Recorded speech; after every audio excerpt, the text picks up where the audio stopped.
తెలంగాణ అసెంబ్లీలో అసలైన సభా సమరం జరగనుంది. ఈ నెల 30 వరకు సమావేశాలు జరిపేందుకు నిర్ణయం తీసుకున్నారు. 2 రోజుల పాటు గవర్నర్ ప్రసంగంపై ధన్యవాద తీర్మానంపై చర్చ జరగనుంది.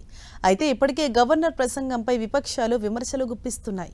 ఇక ధన్యవాద తీర్మానం సమయంలో అధికార విపక్ష సభ్యుల మధ్య వాడివేడి మాటల దాడి జరిగే అవకాశం కనిపిస్తోంది. గవర్నర్ ప్రసంగానికి ధన్యవాద తీర్మానాల అనంతరం ఈ నెల 19న ఉగాది రోజున సెలవు దినంగా ప్రకటించారు.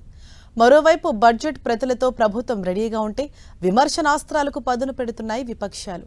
ఈ నెల 20న లేదా 21న ప్రభుత్వం బడ్జెట్ ప్రవేశపెట్టేందుకు సిద్ధమవుతోంది.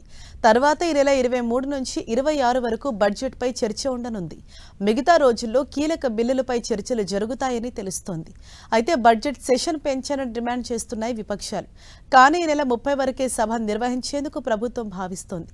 అవసరమైతే ఆదివారం కూడా సభ నిర్వహించాలని ఆలోచిస్తోంది. ఈ నెల 30న ద్రవ్య వినిమయ బిల్లుపై చర్చ ఉండనుంది.